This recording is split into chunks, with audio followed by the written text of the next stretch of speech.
And welcome, everybody. Welcome to the 505 interview series. Big D, Daniel Ravenelli here, coming to you live from, the 505 Summer Lounge on a very summery, summer-esque day. Excellent guest I got coming on tonight. I got to tell you, I'm so stoked to have Jose from Backyard Cigars as my guest. He is one of my favorite content creators out there. A guy who I just love watching. Knows so much about tobacco. A guy I can just nerd out about and talk about blends and tobacco and manufacturers with.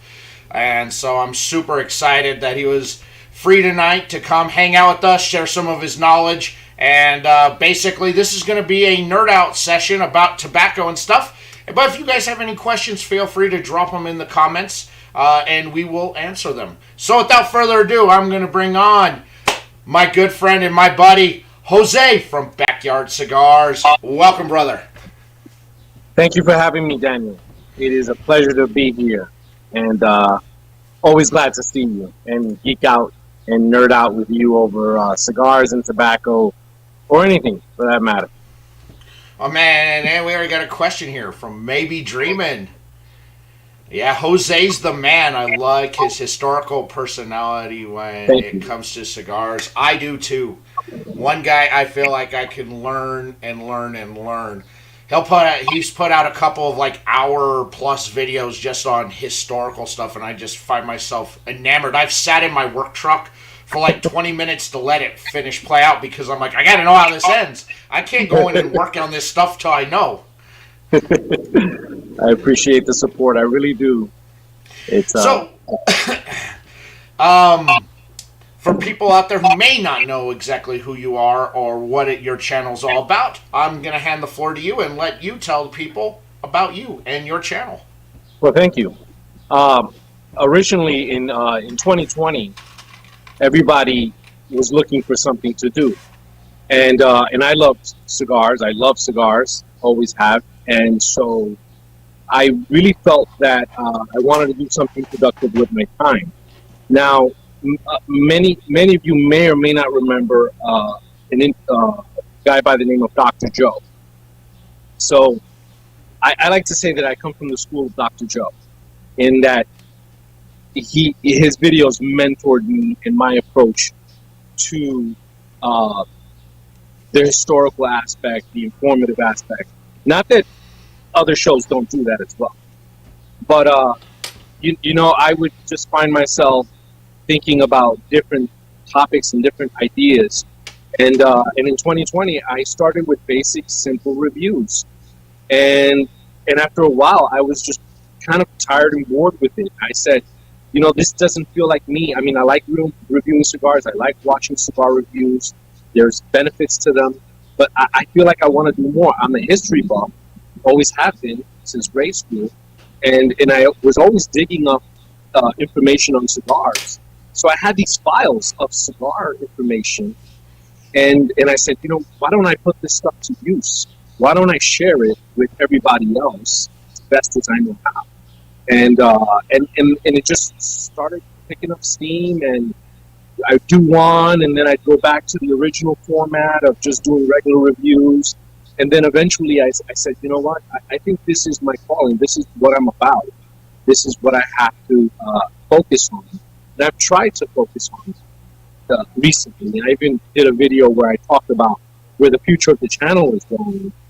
And so that's where I'm at. I'm a Brooklyn boy, born in Puerto Rico, but raised in Brooklyn, and learned cigars from my grandfather, my other mentor, my true mentor.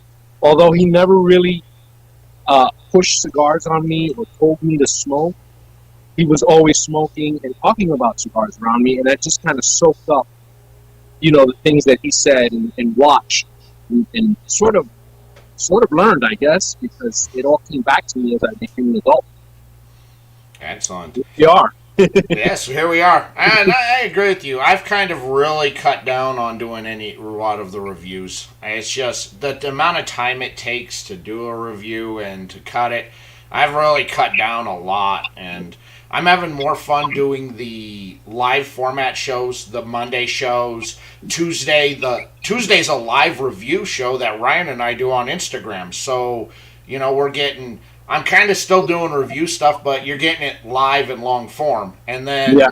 Thursdays with Wrench, although I've been so busy with a lot of manufacturers wanting to come on that I've had to book up Thursdays over here to kind of meet that demand. And so, maybe when it gets colder out, when we get into November and it starts getting cold, I may go back to doing more reviews. But right now, you may get 2 a month if you're lucky, 3. Well, I love your interviews, and I love that format. And I still want to see you do reviews. I think we all do.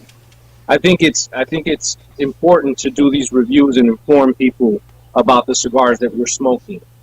But it can get a little repetitive sometimes, and to some degree, I think you've mentioned to me, you can see like 800 reviews on the same cigar, and then you got to get a little creative with the cigars you choose to review, and it just it's always good to get a little creative and branch out, and so I've loved what you've been doing. Oh, well, thank you. And I think I'm kind of in one of these lucky spots where I don't really review name brand or legacy brand sticks. I stick to the boutique side of things where there's really nothing out there on them. So, I'm trying to get you to go to that other side of the humidor. Not look at what's right up front, but go to that other side.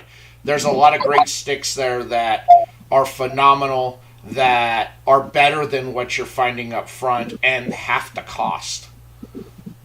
I agree. I think your forte in presenting these cigars that a lot of people don't know about and are probably hearing about quite often, whether it's social media or whether it's just word of mouth, and then sometimes the word of mouth that you may get may be what the company's putting out.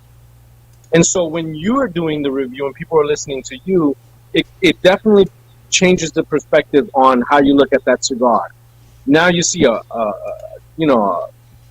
good, regular, average guy, phenomenal reviewer that is choosing this cigar and presenting it to his viewers, and for the world to see that, hey, it's worth buying, or hey, maybe this wasn't in my wheelhouse, but because I think we share something in common, and that is that we don't like to trash cigars. I've only trashed one stick. Yeah. One stick I've trashed.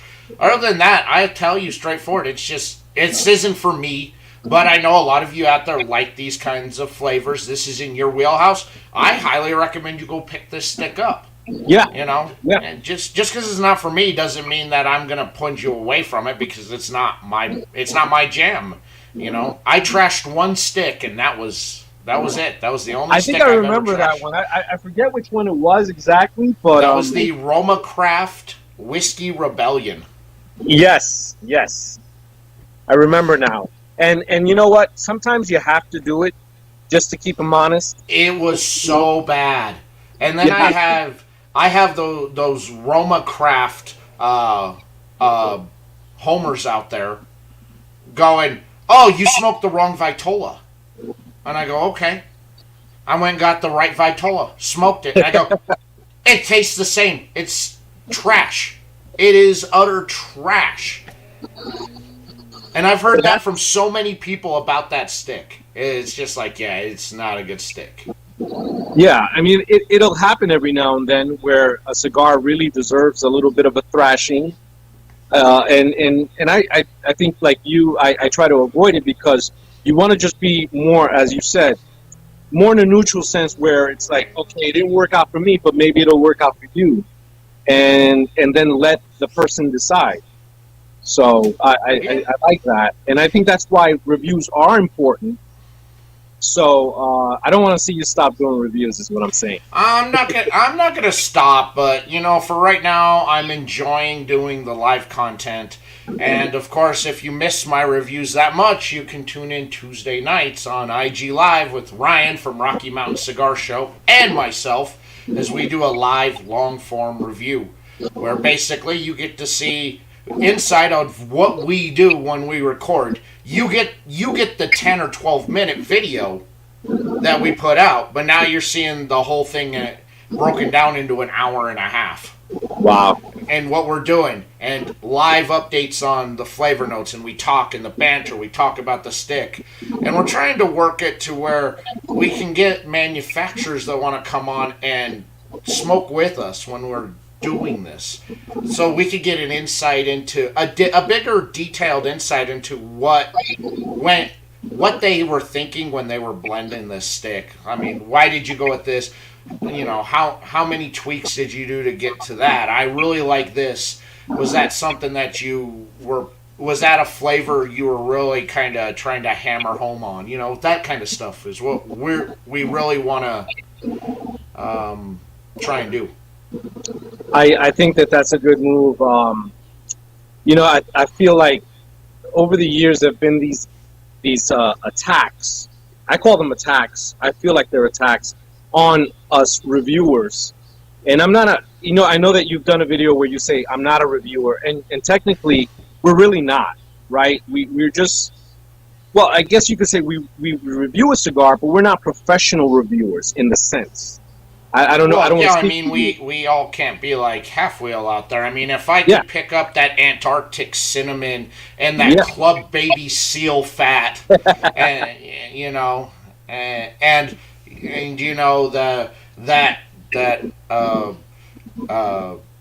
Alaskan giraffe meat, you know, and I mean, I could work for Half Wheel, but my palate, I guess my palate's just not good enough. No, not at all. Not at all. But what I was saying is I've seen videos over the years, over the past few years, even recently, that are kind of attacks on guys like us that do reviews, and you know, they present a whole lot of different arguments as to why no one should be doing reviews, and except professionally trained individuals within the industry. And I disagree with that. And I disagree with that completely. I disagree because those professional trained reviewers ignore the boutique side of cigars, for one. That they really refuse to acknowledge them. Yeah. Two,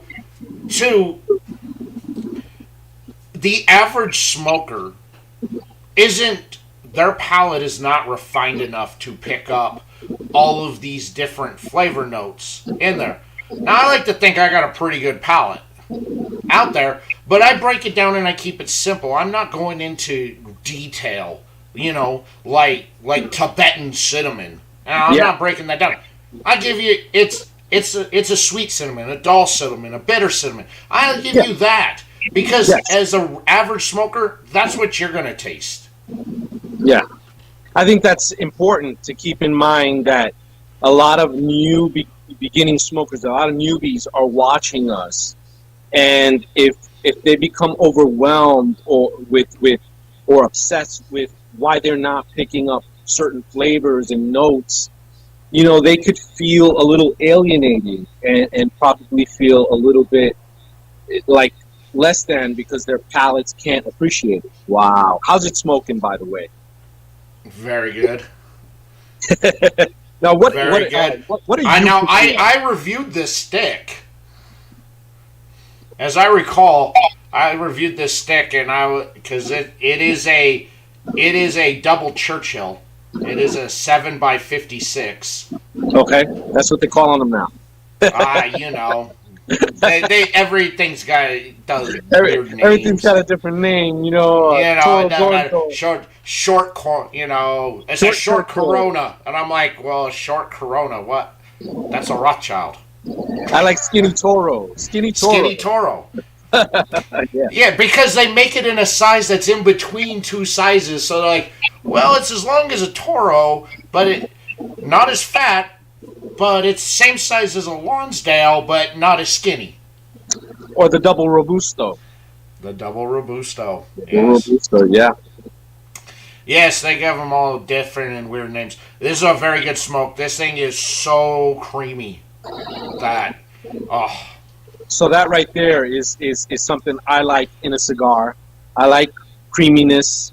I like spice as well. is that the four? The four años.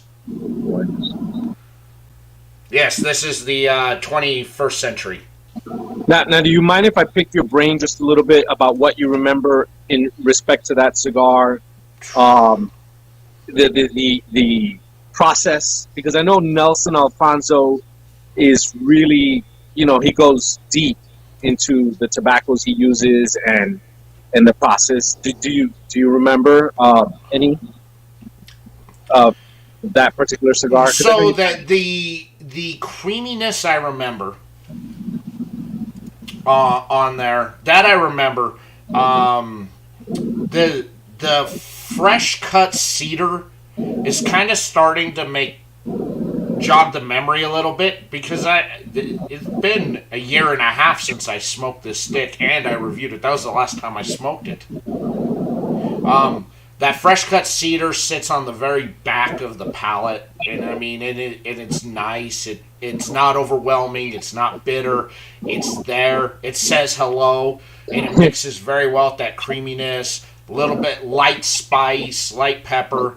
That sounds very enticing. You had me at the creaminess of a cigar. There's times that I'm just so in the mood for that type of cigar, and my girlfriend loves like the creamy sweet cigars with just a little bit of pepper. So I think that might be one that Nelson doesn't make anything that's heavy or overboard. So this is what I'll say. I mean, as dark and oily as this wrapper is, not oily at all. It's very creamy. I would put it, the body wise is probably a high mild to a very low medium, and on the taste is probably a low medium to a medium. That sounds about right for Nelson. Yeah, no powerhouses in the lineup, really, right? Just a lot of finesse.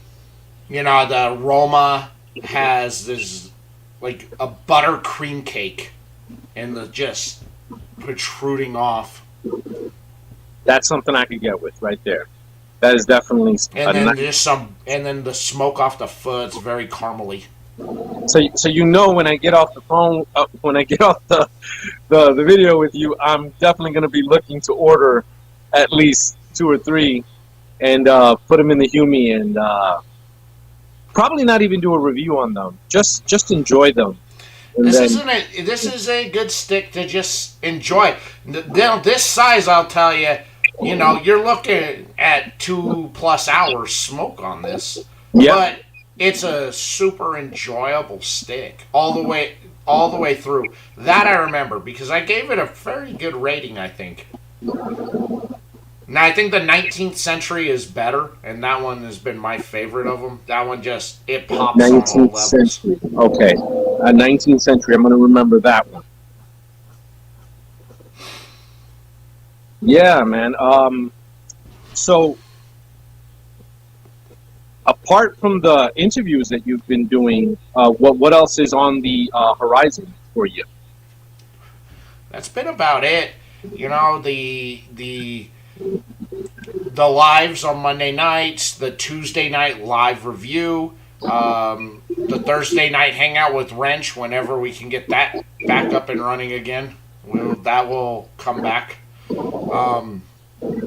That's about it, man. And if I find time to cut a review and put it out, I'll cut a review and put it out.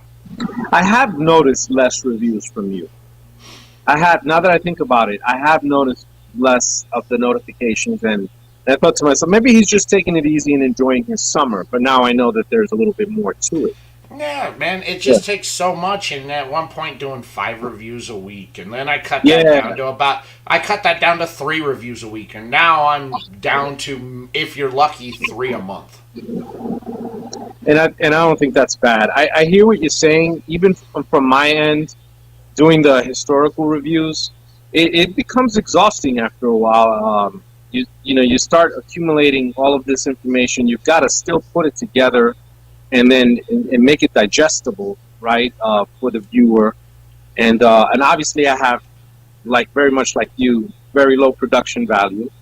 Not saying that is a bad thing, because I actually kind of like that sometimes. I You know like. how long, but you saw how long it took me to go from nothing to just getting the boxes on the screen. It took a year for me to learn how to do that. It's the same me. If you see my early videos, there's not even a thumbnail. It's just my picture of whatever I could capture. And it I'm wasn't until later that I learned how to do the thumbnails and then do the chaptering for the really long videos, because I felt that was necessary. I So just, I like when I learned how to do the thumbnails. I went back through all the reviews and I put thumbnails on every yeah, single I, one. I tried to do the same. And Yeah. so I went through and I did all of that, and then I got swept up in the purge from YouTube. Yeah, I've kind of avoided that a little bit. I know initially I mean, I set up the account and everything. I made the whole spiel about, the pink elephant in the room, what's going on with YouTube and things like that. And then to date, I've yet to post a video to Rumble. And part of it is just comfort level. I do feel comfortable on the YouTube format, despite the constraints.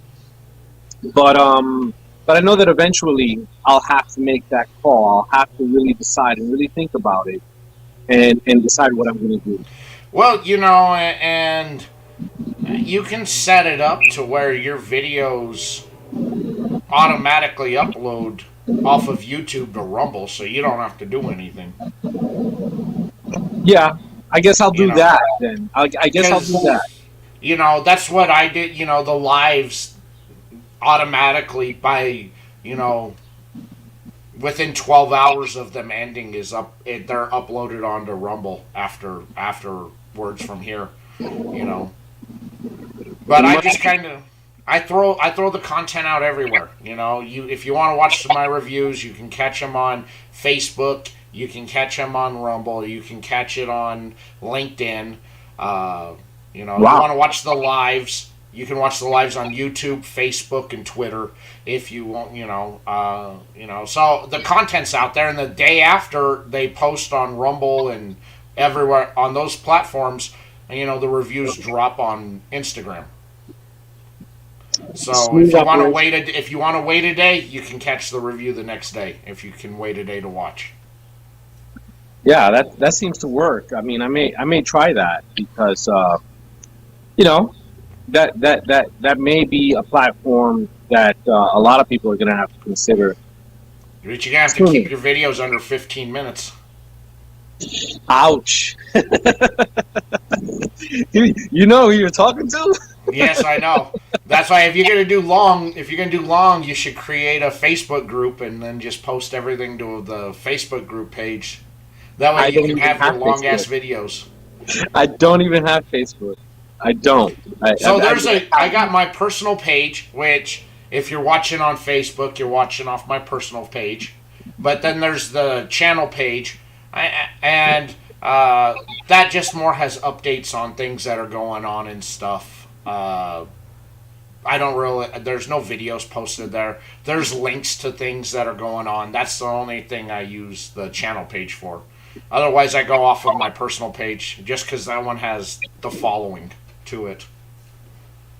Yeah, it was sad to see you go the way you did from YouTube.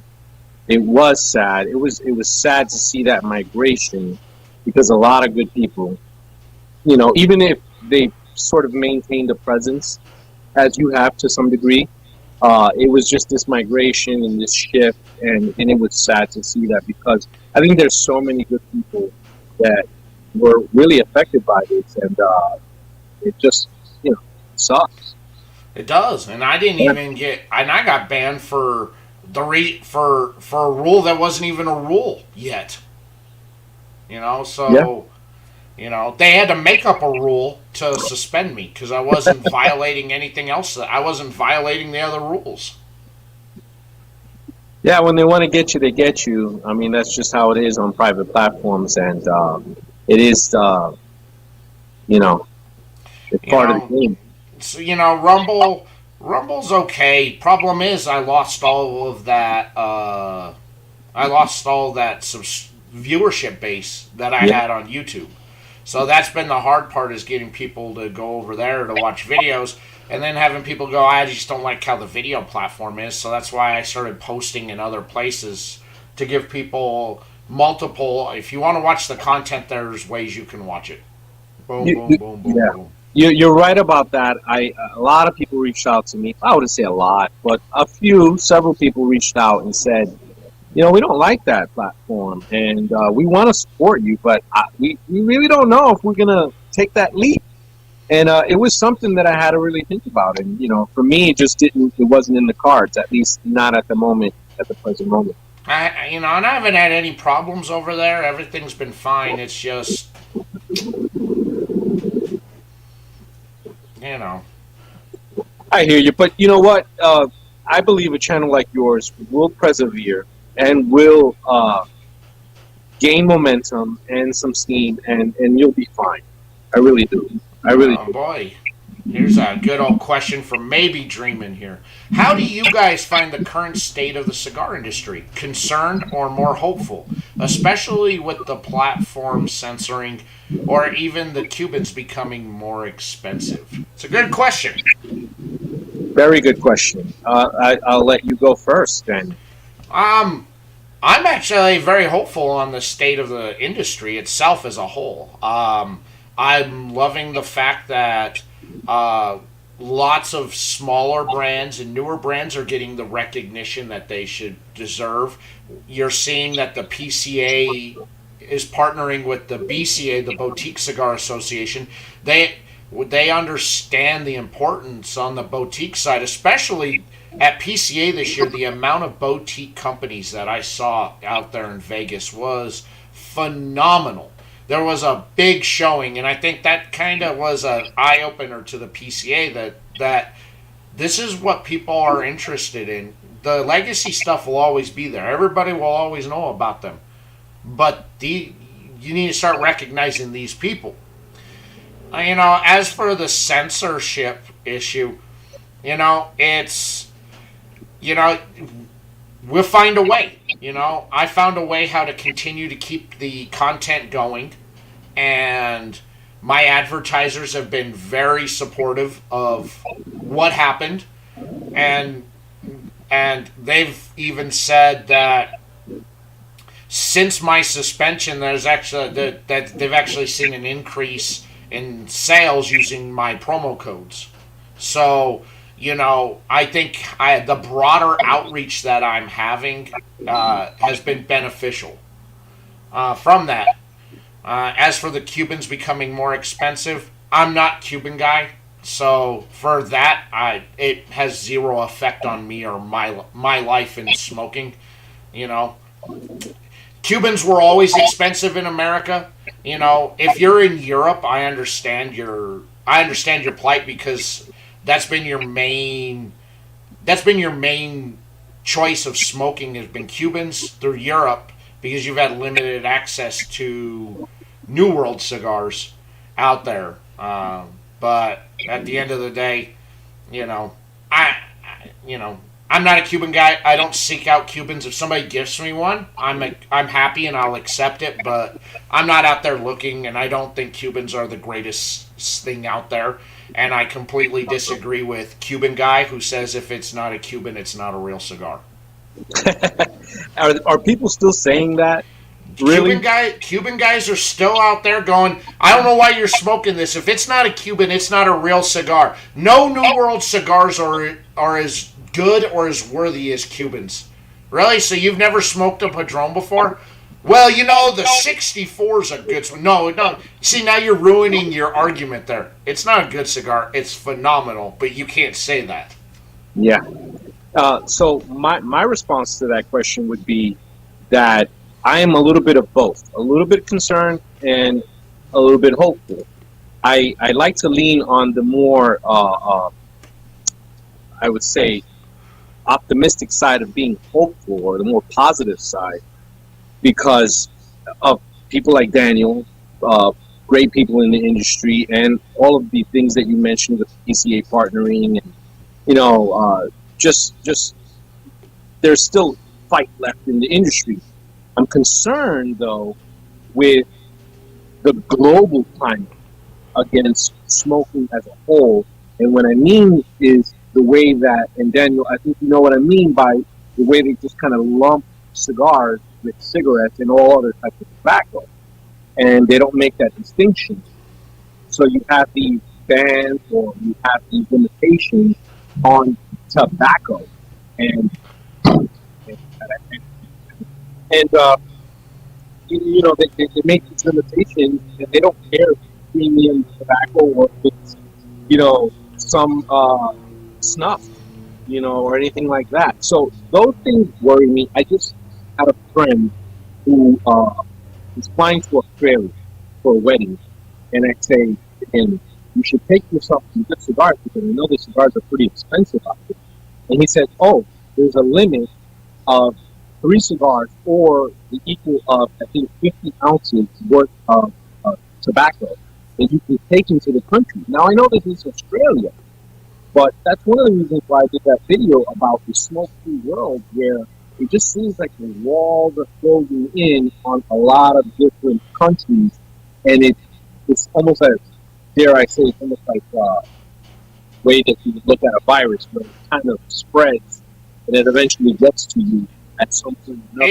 I agree, but you know, the recent rulings out there against the federal government, I have me extremely hopeful that the federal government has exceeded their bounds, that the federal government has openly admitted that they have ignored scientific data for their own agenda, you know, and then they're getting smacked around by the court system because of this, and that has me super hopeful. I can't control what other countries do, you know, and unfortunately, you know, Europe and the South Pacific and Canada, they're going to do what they want to do because they have a specific agenda, and their anti-tobacco rhetorics haven't worked. I agree, and that's why I'm hopeful as well. I really am, and I always like to stay hopeful and think in positive thoughts. The Cubans are all, like you said, the Cubans they've always been expensive in the States because they're forbidden fruit. You know, some of them can be really good. A lot of them have construction issues, and overall, you know, you're paying a lot more for the legacy and the tradition of Cuban tobacco. And it's great for people to experience that, but it isn't something to go crazy about. I think much more exciting things are happening with the New World cigars. You know, I mean, look at Nelson Alfonso. He was the creator of the marketing campaign and the behind the Bejique. So, yeah. So you know, I mean, and look what he's doing now. Is he making Cuban cigars? No. You know, he's doing New World cigars. He's using New World tobaccos, and he's a great success at it. He is, and his cigars have, you know, a very Cuban-esque feel to them. They do. But they have their own different uniqueness that showcases a lot. You know, and talking with Oliver from United Cigars about the Bandolero. Because when I smoked the stick, I felt like I was missing something out of the cigar. I'm just like, you know, it's a good stick, but I think I'm missing something. I don't. And so he gave me the history behind how Nelson created the Bandolero, which was a tribute to the cigar thieves who would go into Cuba at night, raid crops, take all the tobacco back to Costa Rica, and then manufacture counterfeit Cubans with Cuban tobacco. Now that's a good story, and it provides context. And then the second time I smoked the cigar, it I'm like, nah, I get the cigar now. I get it. Yeah, it takes a little digging, and I think that's what we do, or in general, what cigar reviewers do when they do it right, and when they do it with passion, the way you do it, the way guys like Carlos from My First Cigar and all those other guys do it.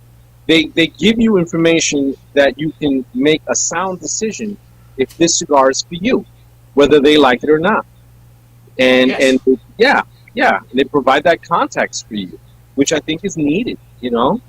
We can read. A lot of us read. I read a lot, but when you're watching someone in the experience, in the moment, enjoying it, or going through the motions of Yes. how they feel, that's a different experience. And I wanted to touch back just a little bit on what we were talking about just before then.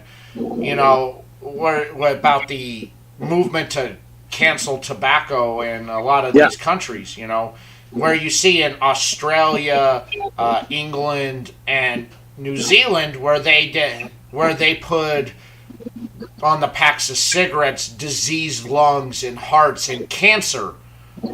After yeah, the 10-year study showed that there was an increase in teen smoking when they did that, because that appealed to the rebellion side of kids, where they're like, well, that's cool, and they buy it yeah, because of the packaging on that. And now you see in New Zealand, if you're born after January 1st, 2000, you're barred from ever buying tobacco in New Zealand forever. yeah, yeah. You're done.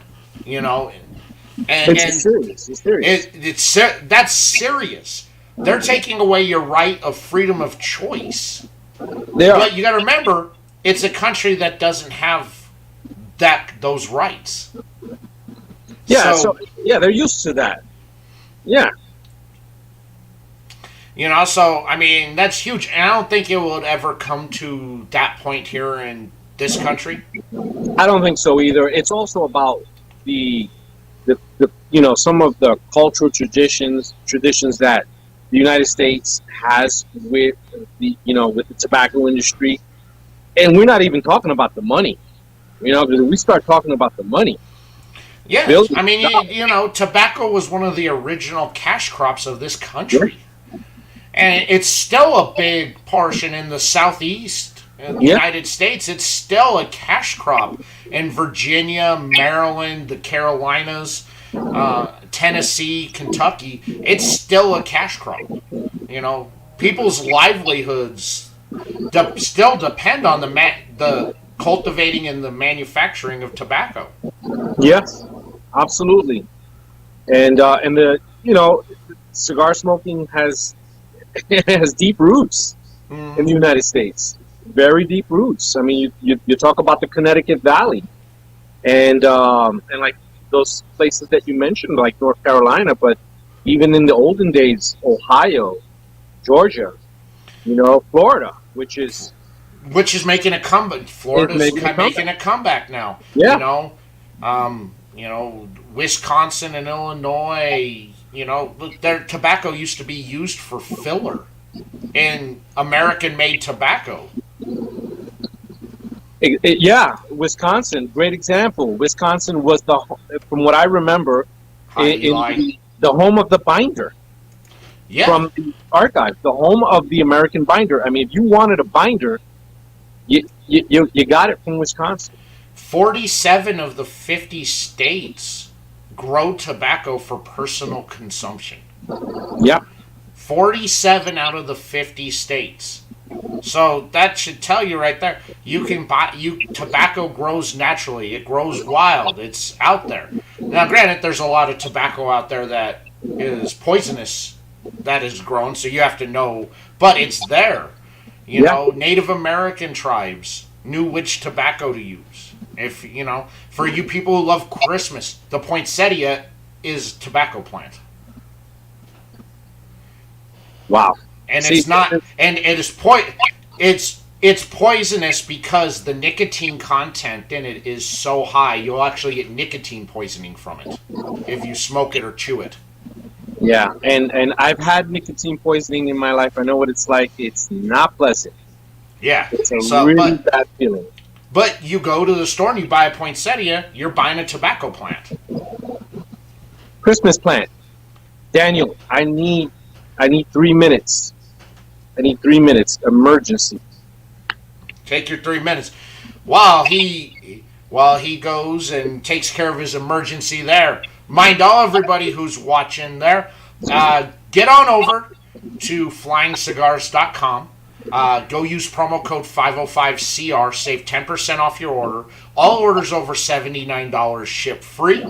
They have fantastic selection of premium cigars available for you. They also have a $20 Cigars for Warrior pack, which your $20 donation, they will take and physically donate 5 cigars to Cigars for Warrior. And every order, they make a donation to Hero Sports, which helps combat veterans return back into civilization by hosting events that they can participate in and create on their own. So get on over to flyingcigars.com, promo code 505CR, save 10% off your order. There you go. Shameless plug. I don't normally do plugs in my interviews, but I figured why not? Well, we'll give some love to my advertisers on that. So glad to see some people wanted to come and hang out and nerd out with us about tobacco stuff. If any of you guys have any questions in the comment section, please post them. Jose and I will be more than happy to answer those questions for you. If you have anything you're curious about or wanting to know, we'll answer. We're going to probably start getting into, when Jose returns here, into getting a little geeky there. We're going to start talking about maybe some favorite tobaccos out there. Just saying. And those of you watching, what's your favorite type of tobacco out there? Love to hear what some of you guys think.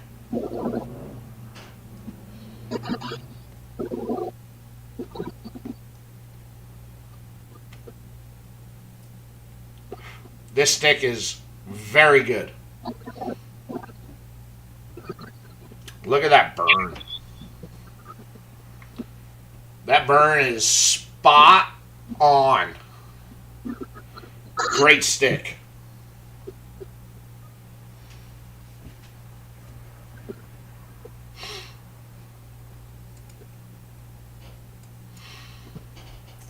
Let's see here. There we go. Wait for Jose to come back. I'll mute his volume there so we don't pick up all that additional background noise till he comes back. And we'll do another shameless plug. Did you know you save money when you buy directly from the manufacturer? Yeah, that's right. My man Howard G from Howard G Cigars wants to save you coin. So get over to howardgcigars.com. Use promo code 505CR. Save 10% off your order. That is already cut down because you're buying directly from the manufacturer. Makes fantastic sticks. My floor's still wet from smoking the Black Moses Maduro. Man, that is a drool fest of a stick. And it's in my top 10 for the year. So get on over to howardgcigars.com. Use promo code 505CR. Save 10% off your order. So, I'm just going to shamelessly plug. While we wait on Jose to come back. I muted his volume till he comes back so we don't pick up all that additional background noise. When he comes back, I will unmute it. From there, we're going to get into nerding out a little bit about favorite tobaccos and such, and I want to know what your guys' favorite tobaccos are. And so we can discuss. Ooh, Eli. Nice. Nice. I love Colorado or Rosado. I love oily aromatic sticks. Yeah, I agree. That's really nice. That is really nice. All right. All right. Welcome back. So the backyard has been under siege by a skunk, Mm. and it's a rather large skunk. I've got traps set up around the yard, and it's been difficult to catch this particular skunk. He's weaseled himself out of one trap, and so I've set up another one with the double traps. And I thought I heard something, but it took part of the bait and then took off. So yeah, it's been wreaking havoc on the backyard here. Apart from, I don't want to get sprayed. Of course not. Of course not. Well, welcome back. I did do some shameless plugs of some of my Oh, advertisers while you were gone. So I was asking the people. I wanted to get into. Uh, I heard I heard skunks like League of Nines. I wanted to get into your favorite kinds of tobacco. My favorite kinds of tobacco. What do you like when you're just sitting back and going, man, I love this kind of tobacco. I like some really hearty, slightly peppery Nicaraguan tobacco. I particularly like when it's blended very well with Dominican tobacco. I like a Dominican puro when I just want to enjoy some soft, mellow spices and some sweetness. I particularly like the Cibao region in the Dominican Republic. There's just something about the tobaccos that come from there that strike a chord with me. But I have this love affair with Nicaraguan tobacco, and Nicaraguan tobacco. Obviously, a lot of cigar makers hail it as the closest thing to replacing Cuba, or being, I think better than or even better to some degree. Some people Cuba. might even say better. I would consider based upon when you break down like body on it, Dominican is more closer to the body to Cubans than anything else. Yes. So those are the cigars that I tend to go for. I'll look for a very nice blended Nicaraguan cigar. It doesn't have to be a powerhouse, just something with a little strength on it. I do like a medium to a medium full cigar, but not always. Sometimes I haven't had a lot to eat, and it's earlier in the day, and I would like a creamy cigar, and I'll look for something Dominican, and or something blended with a little bit of Nicaraguan in it. And those are the tobaccos. I love Ometepe tobacco. I love Omen. Oh, look at that! Look at that! That's beautiful. We're stacking quarters. Funny thing that you show me that right now. I've got this ongoing archive on General Grant, Ulysses S. Grant, and one of the things that he talks about is that he doesn't feel that the ash should be tapped because he felt that a lot of flavor was in the ash. This is General Grant, of course. This is 1870s, 1880s, and he loved to let his cigar get as long as it could before it would just drop naturally. And people would tell him, it's time for you to tap that cigar. They didn't say it exactly like that, obviously. And he'd say, no, there's a lot of flavor in that ash. Winston Churchill held the same premise to that, and he would walk around, smoke the cigar, let the ash get as long as it would. Didn't care if it fell on somebody's floor. He was just gonna, he felt that he was continuing to. The flavors changed the moment that the ash dropped. Yeah.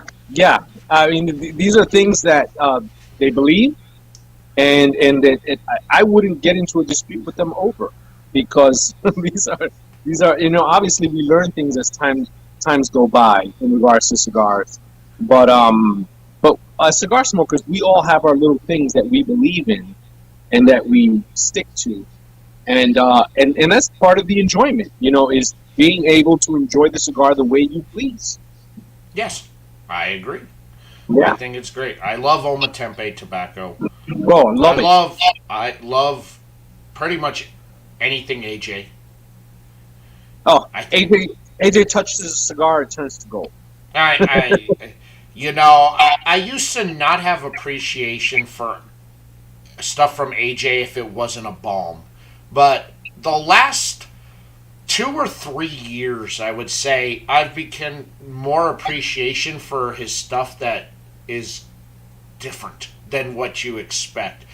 The way he blends a Connecticut, it's completely different. You're waiting for that pepper to hit you, and it's subtle and it comes in here, there, on the tongue, in the retro, in the aroma. The way he blends it, it's just the dude is a He's a master. genius. He's a master. He Yeah. is, and I've come to have more appreciation over the last 2 or 3 years over what he's accomplished as a blender, because I didn't think I was appreciating. I'm like, it's not strong, it's not a balm, none of that's in there, but you know, see, Brazil from Eli here.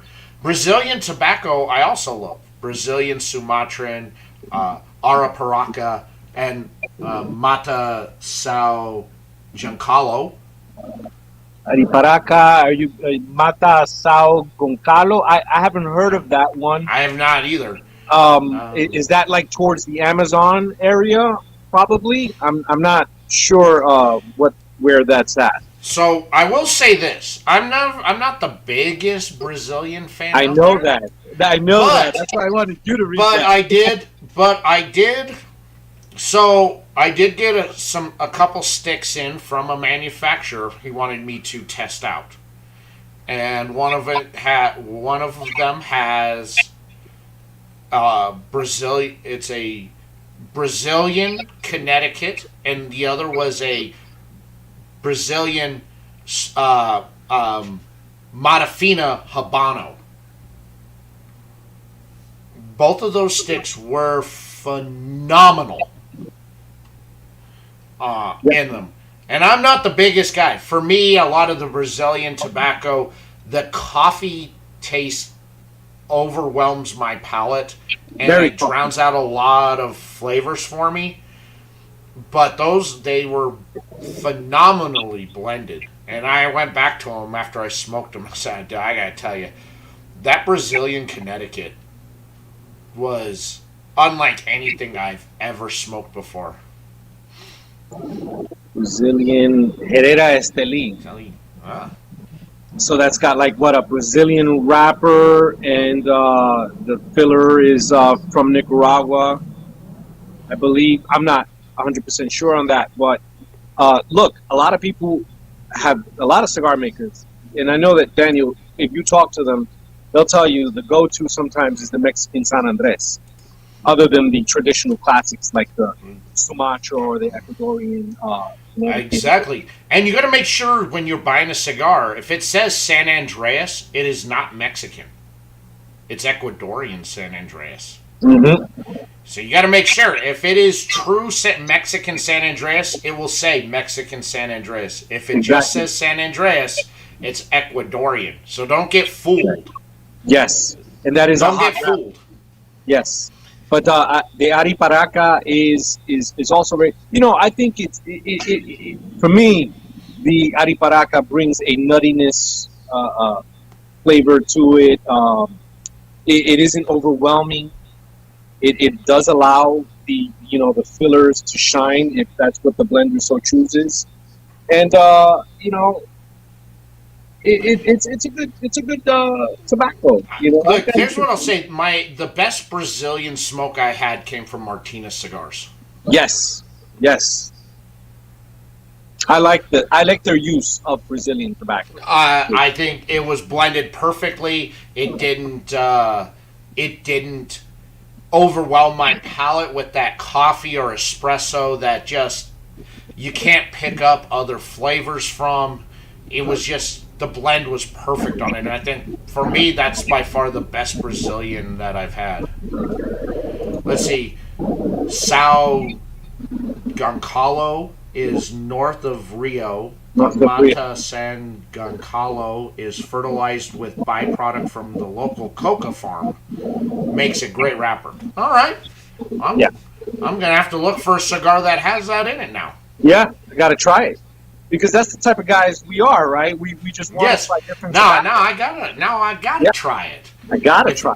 I mean, Thank if you. Thank you, you're telling LTA. me that they're using, that they're using coca within their fertilizer on that. Well, now I gotta know. I gotta see. Because I know Yeah. that's the problem. Most of Brazilian is that they're using they're grinding up the coffee and blending it in when they're going through cultivating the land for the year, which gives it that overly coffee taste. Yeah. But They you're just gonna give me say- something that's overly cocoa-y? Well, now you've got me now you got me interested. Yeah. Because we've had the Brazilian Matafina, and we know what that's like, and it's good. And the Ariparaca has, of course, reared its, head recently, and people have been talking about it. And but that I haven't heard of. That sounds like something CAO would work with. It would, but But maybe. well, they probably would have back when Rick Rodriguez was with them. I don't know about now. He's gone, right? He went He to has his own thing. company now, West Tampa Cigar Company. Now I smoked one of the sticks, and it was very good, very good. I've learned a lot from Rick Rodriguez just listening to him and reading some of his interviews. He's got a wealth of knowledge, especially on big ring gauge cigars and how to craft them and so forth, and what how to make them thoroughly enjoyable. So yeah, I've learned a lot from Suave guy, really cool guy. Yeah, Rick's a great dude. He very nice guy. It was a busy man when I went up there, but I talked to him for about 2 minutes, and really wanted to thank him for everything he's done for the community, the education that he puts out there, and very nice, and he's very thankful guy that because he's honestly still thinks that this new venture, this West Tampa Cigar Company, is probably not going to work out. And I'm like, it's going to work. You do know who you are, right? You do know who you are, right? People are going to buy the cigars because of who you are. Yeah. Yes. I think he's being modest and humble, which Which fits him because that's the kind of guy he is. Yes, yeah. But I wish him the best, and he's one of the good guys. So Yes, so whatever the black band is the one I smoked, and it's very good.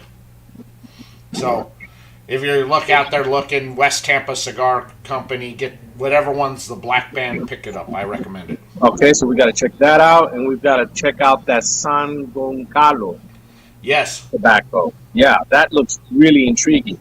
Really intriguing. I've always wanted to try exotic tobaccos, and perhaps it's. Well, I mean, that's why you want exotic tobacco, you gotta go buy from Bamf Cigars, because this guy is cultivating tobacco from all over the world.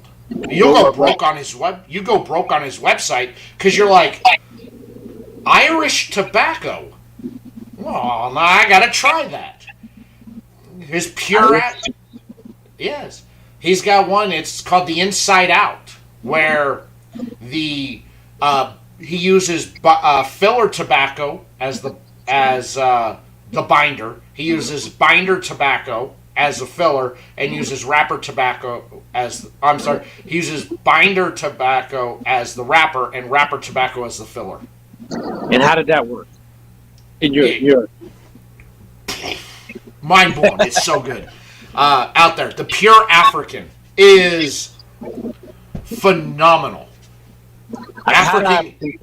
Yeah. So Cameroon and Zimbabwe tobacco is in that. Wow. You know, he cultivates tobacco from all over the world. You look at that and you're like, I've never had that kind of tobacco before. You got to buy it. And then you look, you're like, I don't know how those blends would go together. And then you're like, well, now I got to buy it to see how that works.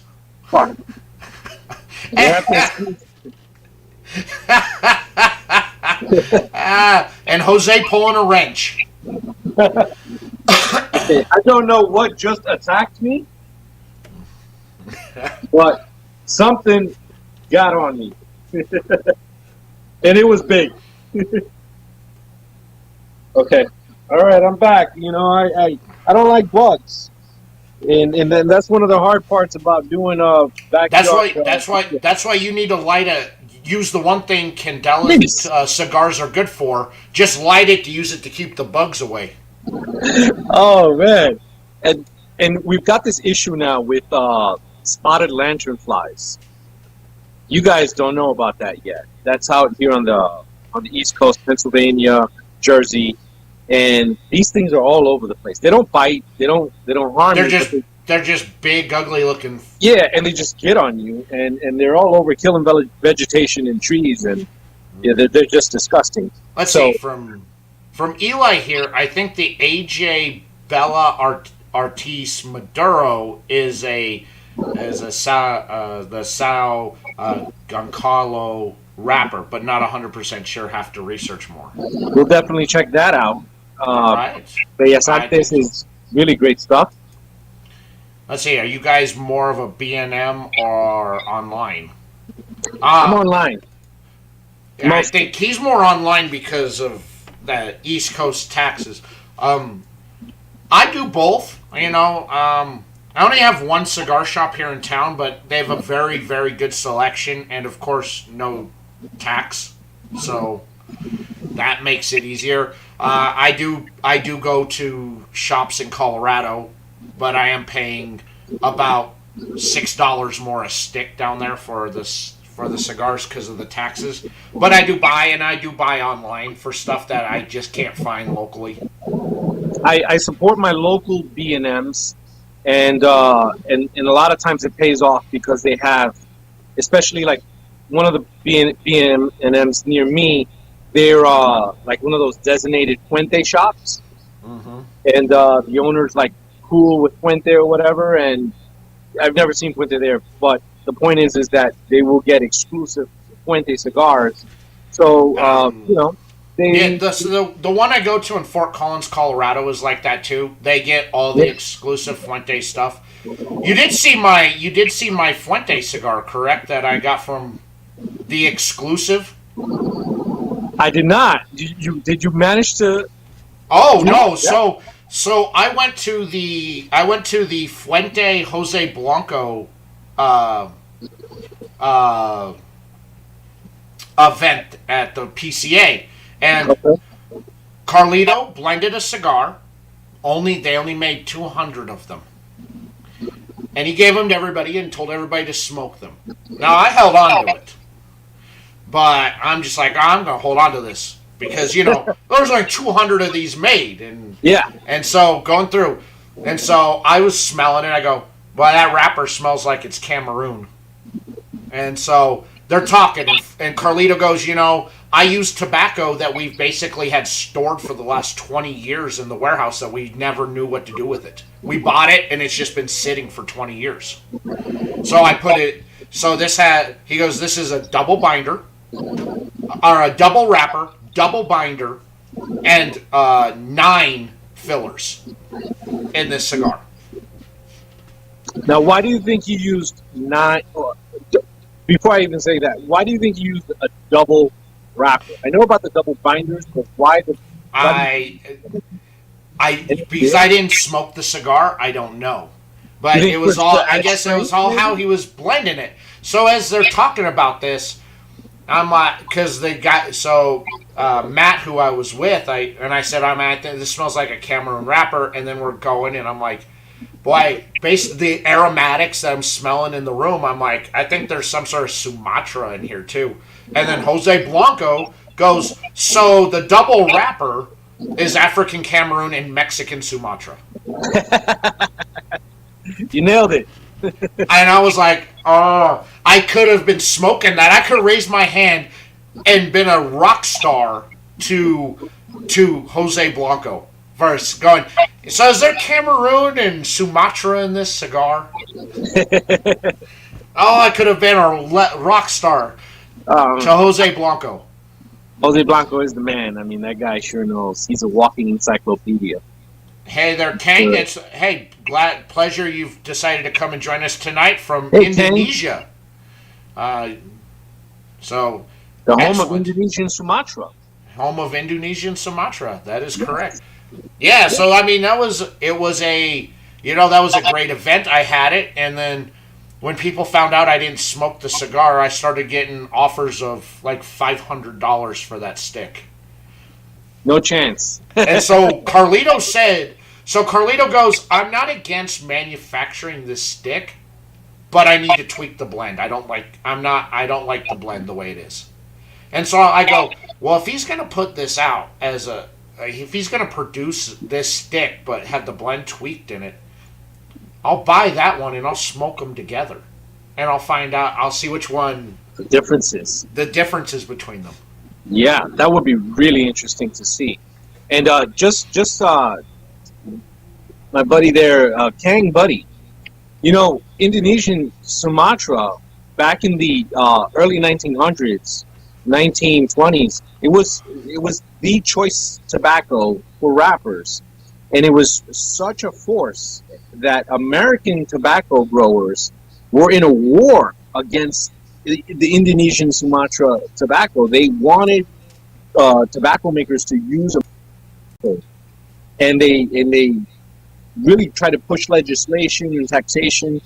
But the American palate was so in love with Indonesian Sumatra that it was hard before they finally shifted and started appreciating the Connecticut a little bit more.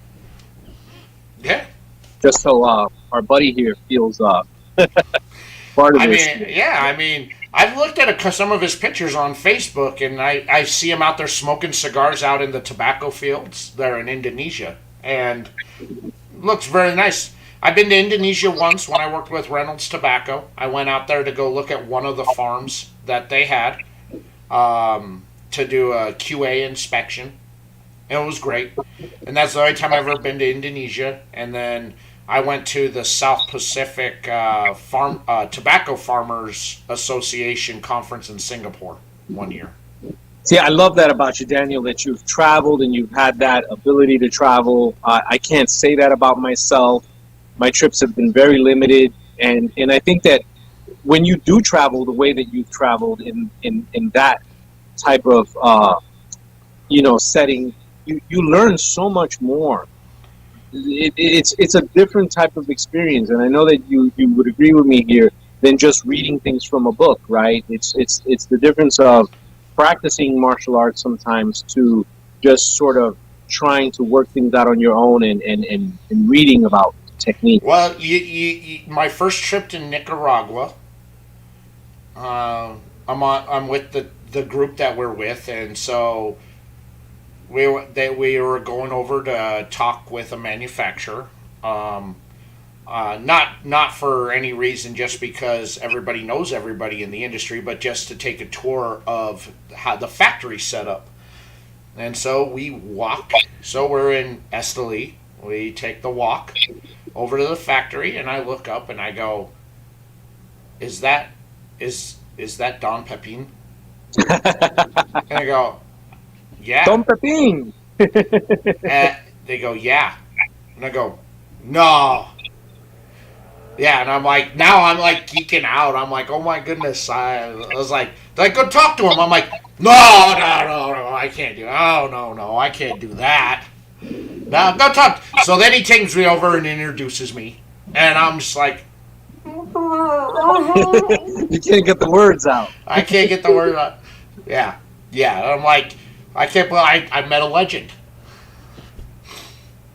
I met a legend. That is incredible to meet legends, and I haven't had that privilege yet. I really feel that that's something that is in the next stage for Backyard Cigars and for everything that I'm doing, because if you don't get out into the field and you don't talk to the people who are growing, and I'm not just talking about the Don Pepins, right? But I mean even just the guys working in the field. That's why you gotta go. That's why you gotta go to like TPE or PCA. You gotta go out there to sit down and actually talk with the people. And Yeah, you talk get a about real sense. Like the Thursday night show, having Matt Booth come on was one of the coolest things that I think Wrench and I ever did, and one of the coolest guys I think I've ever had the opportunity to interview. Room 101. Yeah, Yeah, yeah. yeah. He made it clear that every question you ask and he answers, he steals a little bit of your soul. Not a lot, just a little bit. And the next morning I woke up and I had a little congestion. I was like, holy shit, he did steal a little bit of me. I'm getting a little sick. It can be overwhelming sometimes. Maybe dreaming. You should start a channel if that's what you want to do, and have fun with it, and just enjoy the community. Enjoy the community, and just note that you're probably not gonna be a superstar, and you're probably only gonna and if if you've got good content out there, Jose and I will probably be the only ones that watch it, but we'll be there giving you thumbs up and commenting on stuff. But the community as a whole is good. I gotta say, I started the Instagram channel in 2019, in December of 2019. I started the YouTube channel in September of 2020, and it's taken me almost 3 years to grow to where I'm at now. But I mean, it's a slow. You're not gonna get don't expect overnight success. Yeah. And but you're laughing there, maybe dreaming. But I'm being honest with you, out there, you may only have 2 views on a video, but you know that it was Jose and I that watched it. Yeah, because that's another thing. Daniel and there's a host of others, but and that's what's great about this community. But guys like Daniel and other guys that I've mentioned, like even channels like Aromatics, and things like that. These are channels that support other channels, and that are there. We're there for each other. And so even if you've only got those 2 or 3 views, but the people watching really care about what you're saying, what you're doing. And that's love, man. That's just love. That's kind of like the Thursday night show on Instagram. Wrench and I would take new content creators coming out, and we bring them on to give them some more exposure because their content was good, and we felt like more people needed to be watching their channels, so we would bring them on so they could get that exposure, so more people would know who they are. Yeah, if you have the passion and you have that love for the cigar community and the cigars that you smoke and things of that nature, then it doesn't matter if you become a star or not. It doesn't matter. It doesn't matter. I can speak for you, Daniel, on this. Both of us, we don't do it to be big shots or be name brands or anything like that. If that happens, great, but that's not what we're in it for. No, I could care less. Honestly, I could care less. We've talked about that, Daniel, in the past, where we talked about the amount of views that some of our channels, some of our videos get, and even then, with what happened with YouTube, taking the videos out of the algorithm, you get even less views. So you put the work in, and you expect a certain amount of reception, and you don't get it. And it's like, if you're in it for that reception, if you're in it for 1 million views, then you quit. And I've seen a lot of guys quit because they just don't get the views. They don't. The biggest thing I'm gonna say out there is consistency. Yes. If you're gonna do something, you gotta be consistent. Because if you put a video out 1 week and then I don't hear from you for 3 weeks, and then you put 2 videos out that week, and then I don't hear from you again for a couple more weeks, I'm gonna lose interest in what you're doing. You got to be consistent. If you're gonna go every Monday, I drop a video. I know every Monday I'm gonna be tuning into your channel because you're consistent with when you're dropping stuff. But if you're not consistent, you're not going to get any growth whatsoever, and you're going to have a hard time retaining the audience that you have now. Because I got to tell you, it's a lot of work and it's hard, and I don't think a lot of people realize that till they start and they get into it, and then they realize, dude, this is a lot of work to have to film this, to edit this, to upload, to go and promote all this. It's a lot of work. You know, when I drop a video, it's a good half hour of promotion that I do between all the different websites I'm dropping. Hey, go watch, go watch, go watch. The groups that I'm in. Hey, new video, go watch, go watch. It's a lot of work. It is. And you know, I just think about, like, when I'm in my simple little camera setup, which is really simple, tripod, you know, mic, you know, whatever lighting I have. It sometimes takes me a half an hour just to set everything up and get it right, you know, make sure everything's in order. And then you've got to go through, as you said, Daniel, the editing. Oh, wow. It's just, that's a perfect burn line, right? Look at how oily this stick is. And I gotta tell you, it's creamy as hell. It is creamy as hell. Now that's a $25 stick. Oh, this? No, it's almost $40 stick. $40. Look at that. That is, I wish I was there, man. Just to get the aroma of the cigar, you know, just to feel that. Sometimes with these aromatic cigars, even if you're not smoking them, it just feels like you are. You know. We've gone from that butter cake and the aroma to now it has almost like a red vines,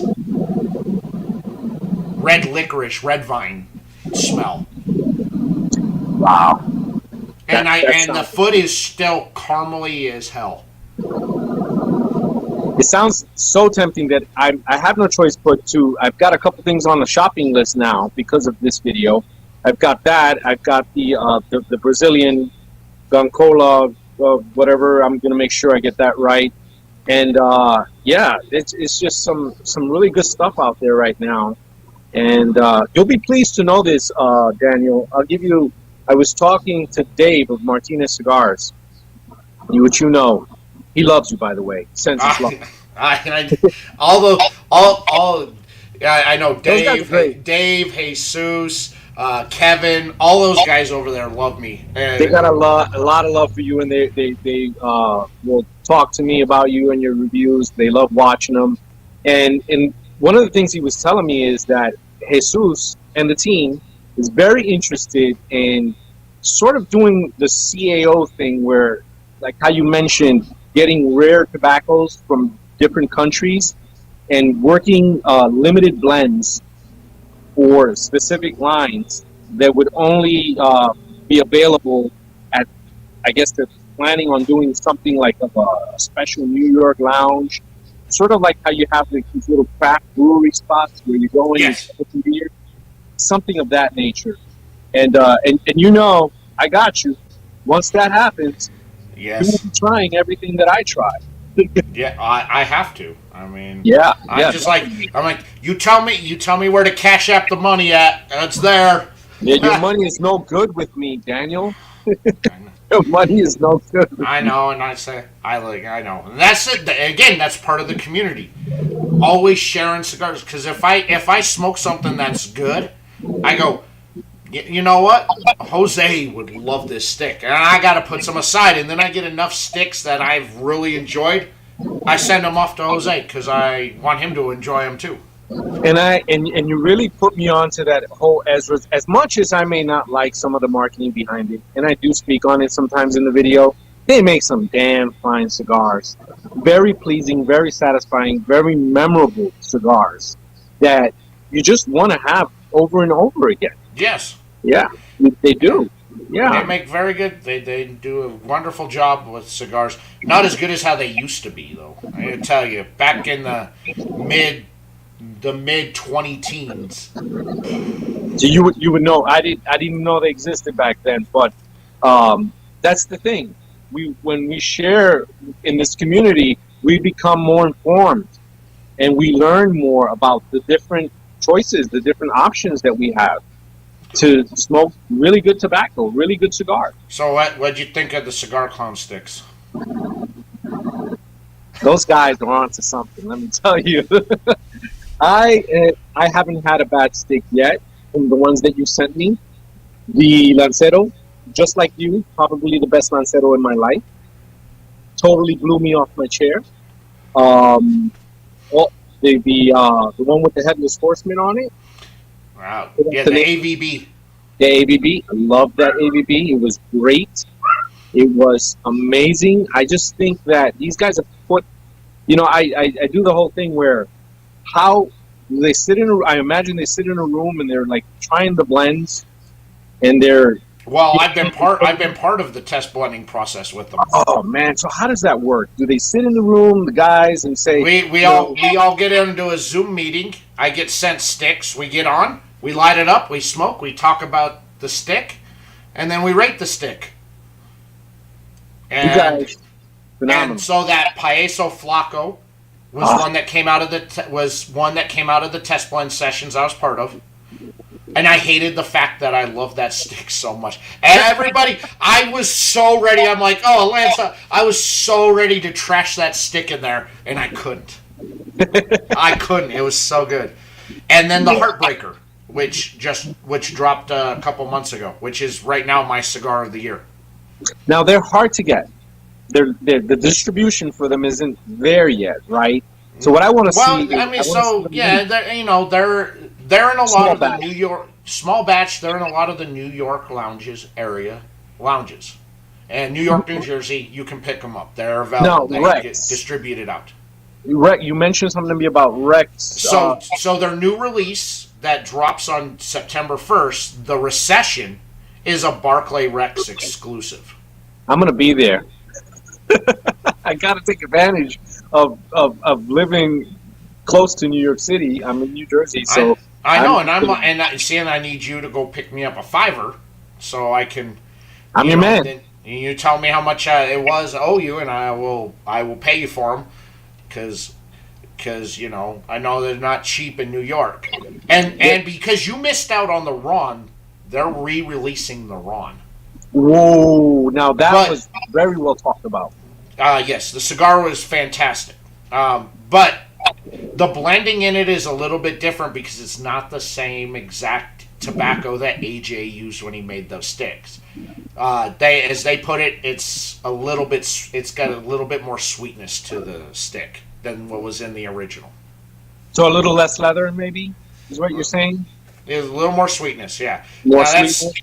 More sweetness. And that stick was my number 2 cigar of the year last year, the Ron. I'm excited. I've already got. I think I got the date already on my phone to set off alarms the night before and the day of, so that I don't forget, and I can get out there and So that's right. get You some. can go stand in line at Barclay Rex and go pick it up. But yeah, I'll take the day off.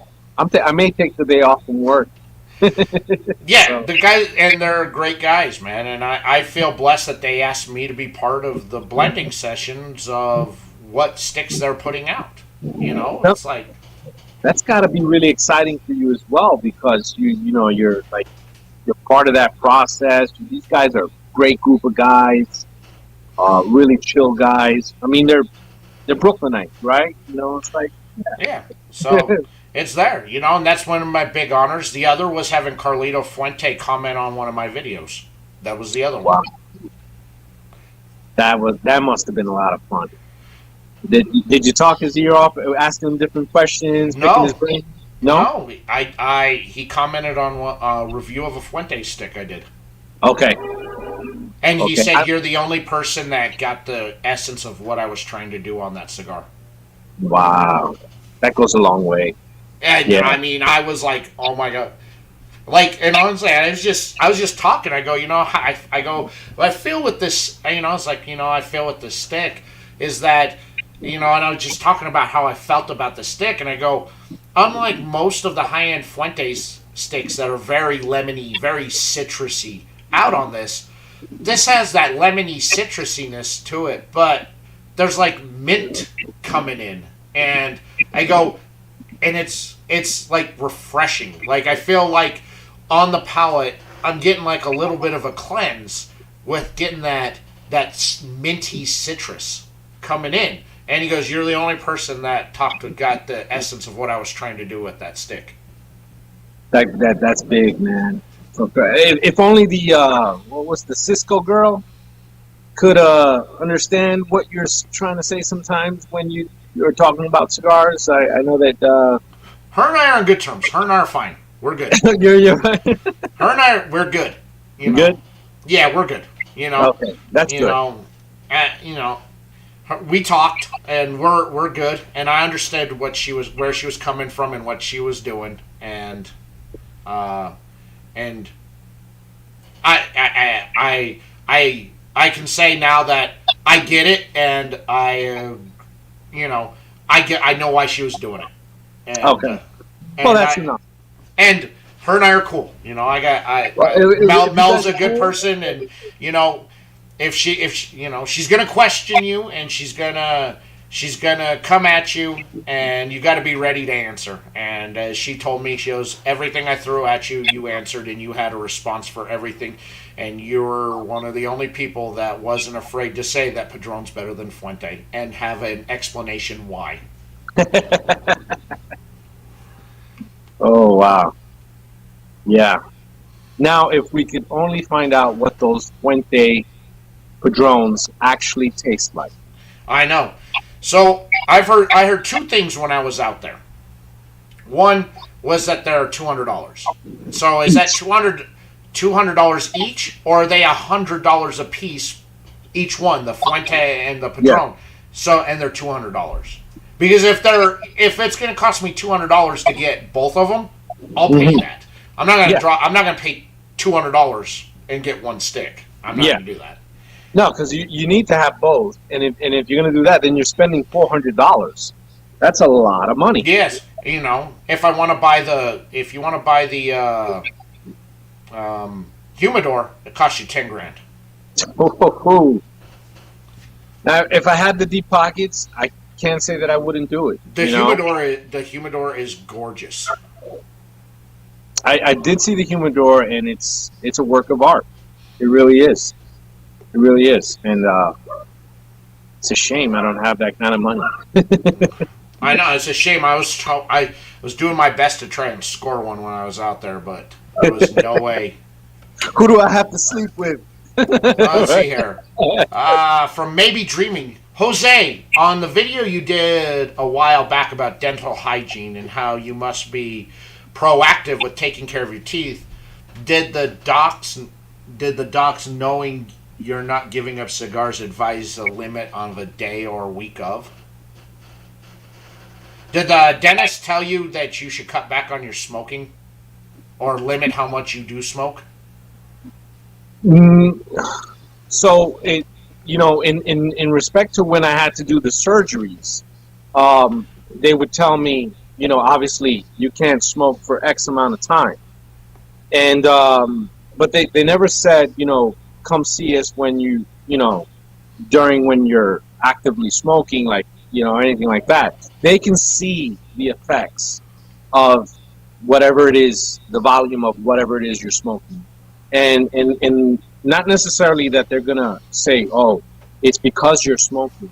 But sometimes it's just because you may have the predisposition for certain dental, dental deficiencies, let's just call it, runs in your family or whatever. And so when you have that, that's when they say you've got to really go extra and above in order, if you want to continue smoking. And they don't tell you that way, but you read between the lines. It's if you want to continue smoking, then you have to do these things in order to prevent from your dental situation just really falling apart on you.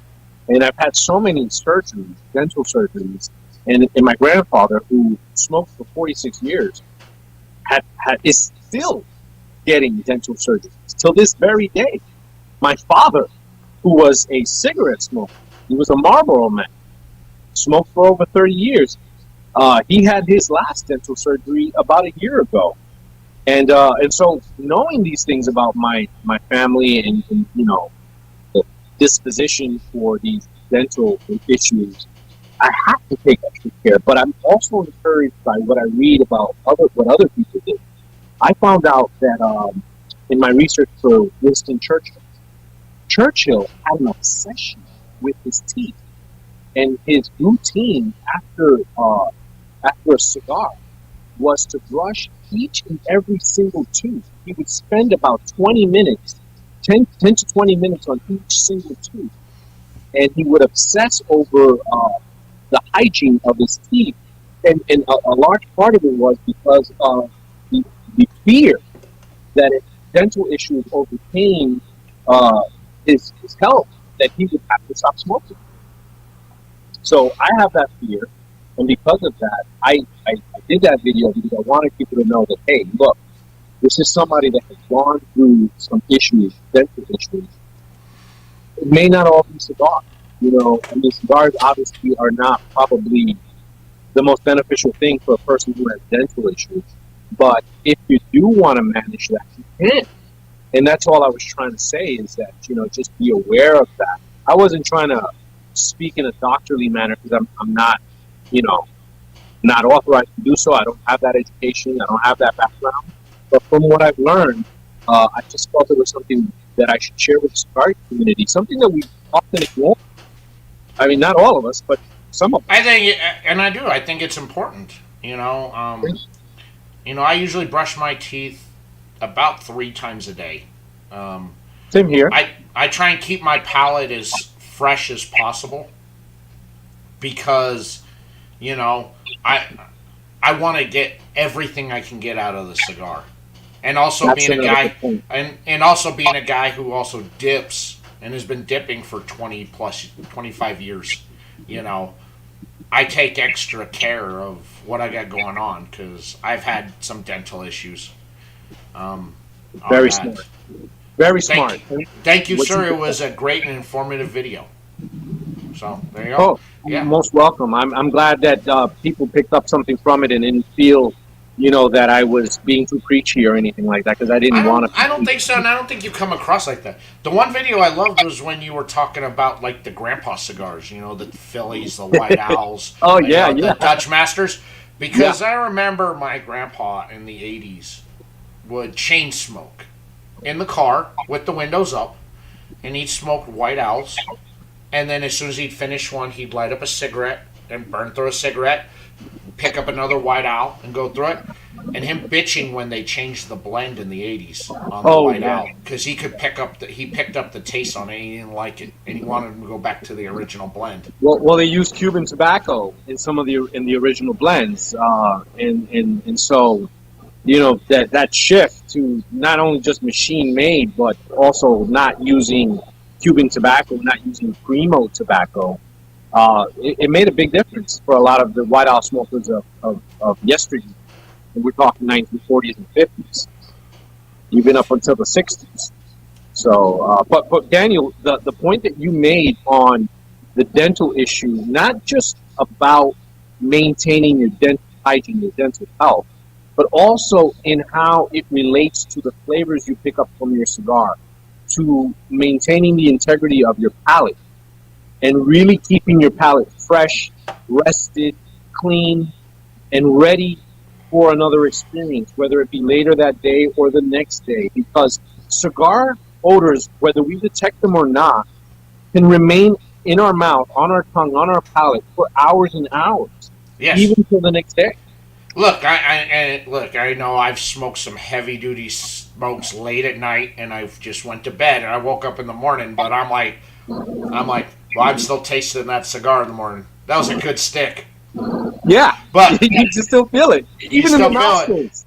Yes. Sometimes you feel it in But the yeah, night. yeah. When I brush my teeth, I'm also brushing my tongue, and I'm going way back into the tongue because I want to make sure that when I go in deep and I want to get what the deep in my palate tastes, and even deep going in for a retro, that it's clean.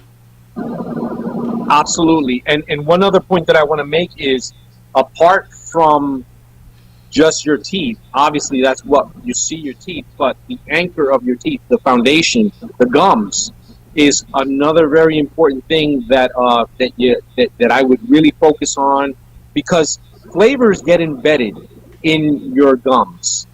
And so that's another thing you have to refresh, and for the health of the gums, obviously, but also for the future cigar flavors that you're going to taste, and the flavors that are going to get embedded there over and over again, that you just need to keep an eye on that.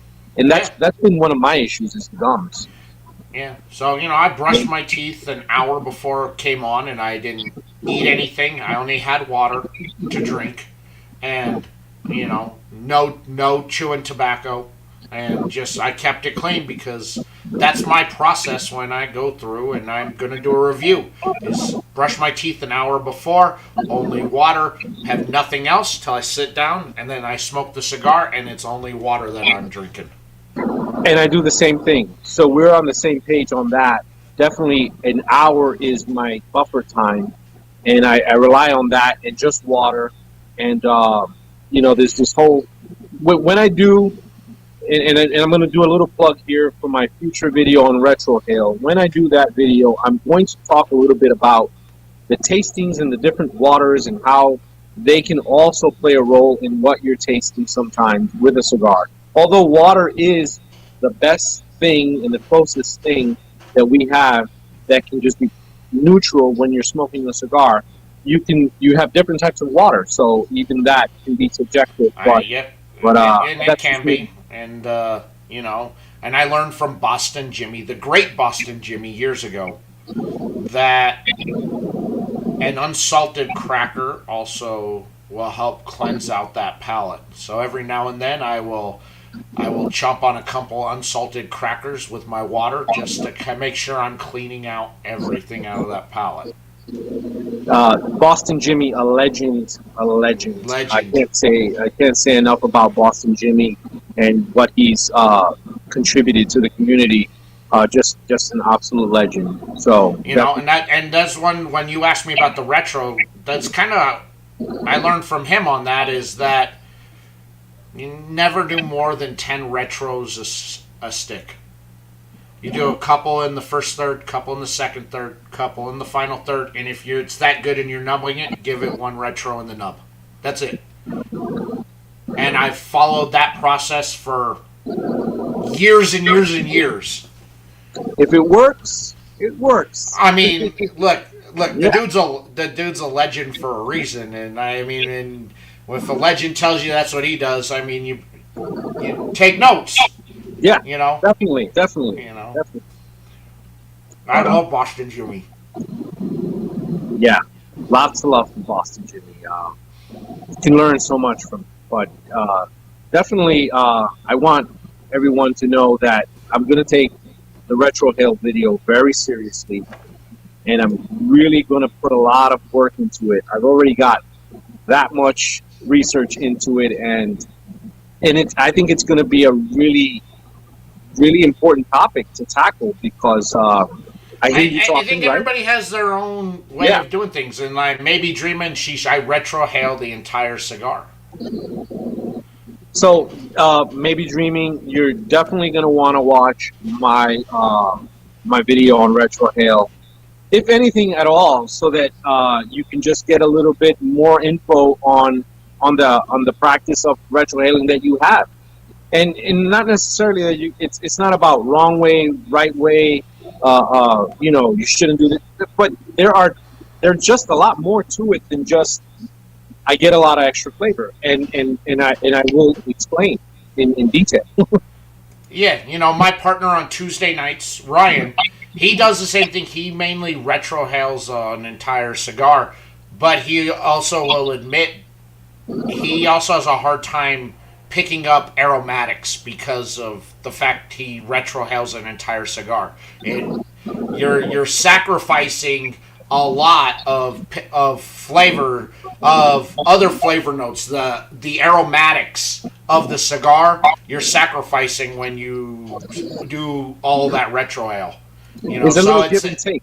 Yeah. It's a give and take. So if you want to retrohale a cigar, it's great, but you may also be missing out on the other component of the cigar, which is the aromatics. How does it smell? He said that he is tuning in. Oh, thank you. I appreciate the support, really. If I can just, be informative, that's all I ask. That's all I want to do is just share the knowledge, very much like Daniel. And that's See, what we're about. Eli says I don't retrohale because I seem to only pick up pepper, and I don't love pepper. That is something I've heard a lot in my research, and I've heard that too. But I can also tell you that I've smoked a couple cigars out there when I've retrohaled. It was like retrohaling butter. Literally, butter was what I was through the retro. No pepper whatsoever. That Naked Booth stick. Ryan and I smoked that one. There was no pepper in the retrohale. It was just caramel through the entire cigar in that retrohale. And it didn't matter where. First third was like a salted caramel. The second third was like a caramel candy, and the final third had like just a fresh caramel in through the retro. So some sticks, yeah. AJ Fernandez, you're gonna get pepper upon pepper upon pepper upon pepper in most of his retrohales, and it is your septum is gonna melt from some of those sticks. But that's a give and take again. But and I've regretted that. The Shadow King from AJ is one where the amount of pepper on my tongue, I knew the retrohale was gonna hurt, and it put tears in my eyes. What about El Diablo series, the Diablo line? That one, I think it was Punch Diablo. I didn't think that one I didn't feel was overly peppery from, again, another AJ stick. To me, it had more nutty cinnamonness coming through in the retro. Because that entire stick to me felt like I was smoking a brownie. It was a very good stick. Yeah, I mean, I think there were a couple of variations of it. Scampy or something like that was one, and I found one to be a little bit more peppery than the other. But look, Eli TN, I wouldn't. I'm just gonna say this. I don't think you need to worry too much about the retro hailing. If you're enjoying the cigar, and if you are happy with what you're tasting, I think that's what matters most. If you enjoy the stick, at the end of the day, it comes down to if you enjoy the stick. Do you like it? Does it work for you? Then do what you do. And I know there's some people out there that don't retrohale because they have septum issues and they can't do it. Other people, especially newer smokers, they just haven't formed that mucous membrane between the back of the throat and their nostrils yet, so it hurts and it burns when they retro. Eventually, the more you do it, you start developing a mucous membrane back in there, and retrohaling's just severe. It's just easier. Yeah. It goes to show everybody's palate is different. Brian from Pravada also retrohales the entire stick, he says. Well, I mean, to each his own. To each their own. I mean, yeah. And, it's what works for him, and if that works for him, yeah. That's great. And if that's what he does, then that's great. And I know, he has his way of thinking on how he does things, and if that works for Brian, that works for Brian. Doesn't mean that you got to do it because Brian says to do it. Yeah. But absolutely. You do what works best for you. And if you feel that you have a better experience retrohaling the entire cigar, then do it. Yeah. I'm not going to tell you that you're wrong. I'm not going to tell you that. For me, I was kind of that way. And then when Boston Jimmy started talking about his process, and he goes, to thoroughly enjoy the cigar, and when I'm enjoying the cigar, I give no more than 3 retrohales a third. When I start it, the beginning of a third, the middle of the third, and at the end of the third. That's it. No more, and no more than 10 retrohales a stick. And I've held true to that, except for some of the retro. Some of them, the retro's so good in it that I do more. Yeah, and again, not to seem in any way vulgar in any way, but for the newbies or for the individuals that have not done it and may feel a certain way about it, it's not always a cherry you want to pop. It's not always something. It's not always something that an avenue that you want to cross. It's something that it will work very well. You do get more flavors, but not necessarily something that is always in your best interest, and that varies from person to person. See, So the Burnt Ends by the Lone Star Herf Crew had a nice retrohale, coca nibs and very mild cranberry. Exactly. You know, you you know it is a if you want to do it and see you, not everything comes back out pepper. This cigar, I no retrohale in this whatsoever. same know, here. I wouldn't think of it. I, I don't think of it. This, I am picking up more of like a saltiness in the retro, not a pepper. But that's how it is. You can enjoy your cigars how you choose. There's no wrong way. There's If no you're wrong way. enjoying, Exactly. yeah, if you're enjoying it. Smoke There's no wrong way. smoke what you want. Smoke it how you want, and if it works for you, then and you're Yeah, enjoying the cigar. At the end of the day, that's all that matters. I will never correct how anybody does anything. You same know, here. I'll never correct it. Even if I think it's wrong, I'm not going to correct it. I don't. That's not my place to I tell agree. you you're doing that. You're smoking that wrong. You're doing it wrong. Because I don't like those people that do that. Because who says the way you're doing it is right? Yeah, exactly. They get all on their high horse, telling you you got to do it this way, and if you're not doing it this way, then you're doing it all wrong, and then you come away from it with a bad feeling, a bad taste in your mouth. No pun intended. And it's just that's not what the cigar community is about. That's not what cigar smoking is about. No. I will admit I'm very insecure about my palate and more in the retrohale. Maybe I should try and taste more through the mouth and be patient. It will evolve. It will evolve. It will. It It will. will.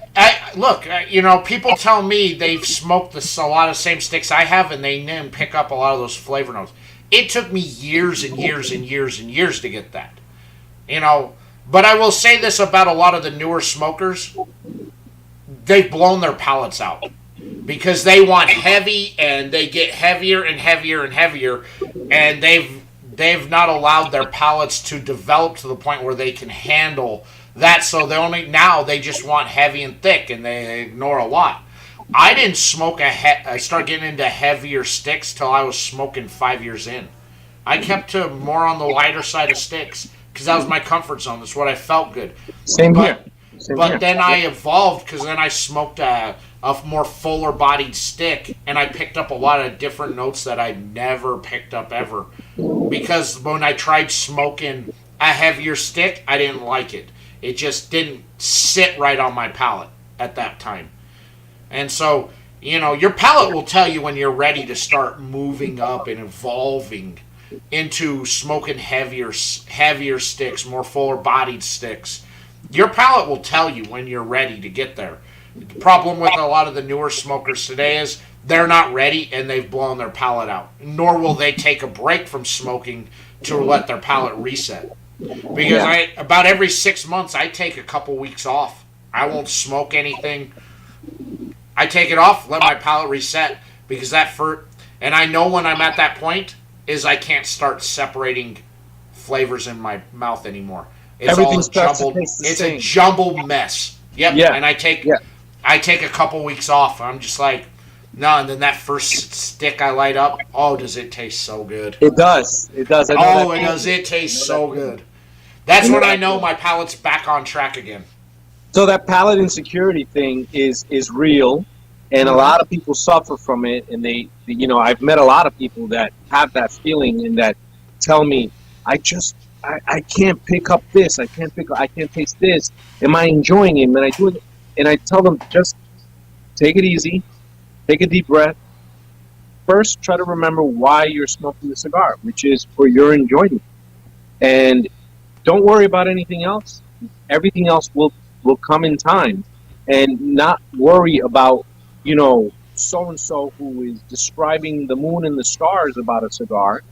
Yeah. Particularly some reviewers that will go into this excessive detail about the flavors and really make you Half feel wheel. like, oh, I smoked the same cigar and I didn't taste all those things. There must be something wrong with the way I'm smoking the cigar, or something that I'm doing wrong. I'm not retrohaling enough. I'm not retrohaling at all, or all these other issues that may make you feel insecure about your palate. The hell with it. Really. The hell with all of that. That's right. Enjoy your smoke. It's what makes you happy. If you're enjoying it, that's all that matters. Don't Yeah. worry about it.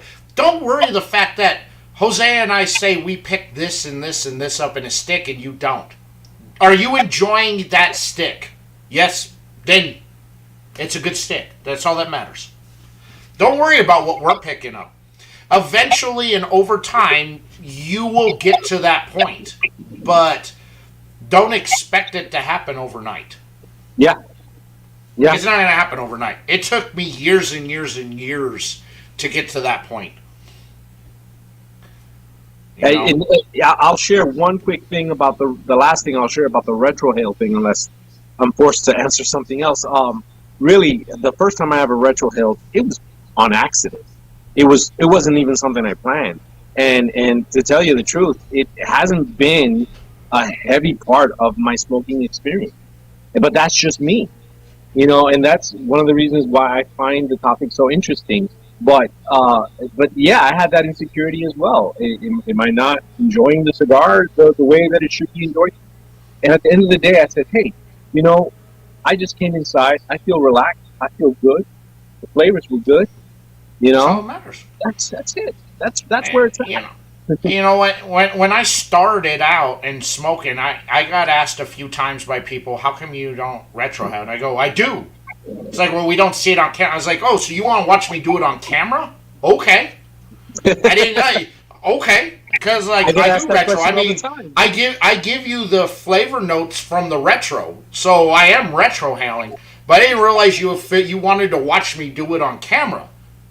Okay, so then I started filming myself doing it on camera because the people said that they wanted to see it. I don't know why, but you wanted to see it, so I'm like, okay.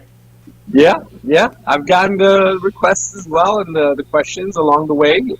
There you go. There you go. There you go. I didn't realize, but apparently people want to see it. And I guess you want to see the facial expressions? Was that nice? Was it peppery? Was it gross? Okay. If that helps, sure. I mean, yeah, my face is usually something like. I'm just not a pretty sight. So if it's hey, but just remember, if you enjoy what you're smoking, that's all that matters. And I will never tell you the way you're doing it is wrong, because it's a process that works for you and you enjoy it. And if retrohaling an entire stick is good for you, then that's all that matters. Yeah. And Ryan will tell you, if you watch our Tuesday night show, he leaves the aromatic stuff to me, because I can pick that stuff up. He has a very hard time picking up aromatic smells, because he retros that's all he does all day long is smoke and retro all day long. So it's just not there for him anymore. And going back to how you sit down with the cigar clowns and you guys all smoke the cigar and give your notes and things in deciding the blend. In a lot of ways, not in a lot of ways, that's how it's done, right? a consensus amongst a group. Some guys might be able to pick up a lot more flavor, from the retrohale. Other guys are picking up flavor just from smoking from the mouth, Yes. and are doing an exceptional job of determining what flavors are in that blend, and to the point where they don't need to retrohale. And it varies from person to person, but everybody has a strong suit. They bring it to the table, and they're able to come to They a do. consensus. Yeah. And this new stick coming out, I just found out was one stick that we did in the blend session that we liked but didn't love and felt that the blend needed to be tweaked. And so apparently this is one of those. This is the stick with the tweaked blend. So I'm looking forward to that. I mean, and I gotta tell you, going through test blends, I've never smoked so many terrible cigars in my life. Whether it be from the cigar clowns or whether it be from other manufacturers who send me test sticks. I hear you, man. It's a tough job. It isn't always rosy. You're not always sitting there enjoying every stick. And I can't say from experience that I've been a part of a group like that, but I can't imagine after a while your palate gets fatigued, and it's happening. Oh, there we go. I don't know what happened there.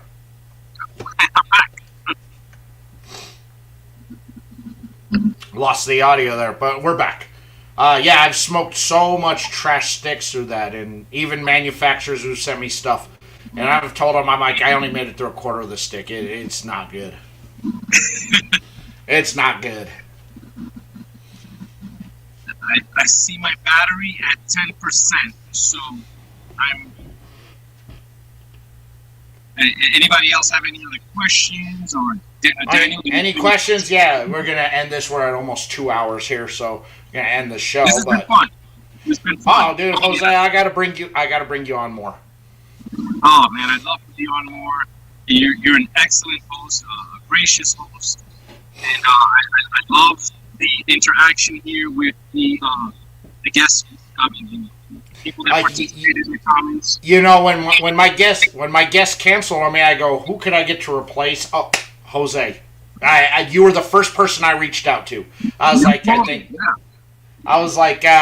man, who could I have on this? And you were my first thought. I go, I'm going to reach out to Jose, see if he's interested. Thank you, brother. Thank you. I appreciate that.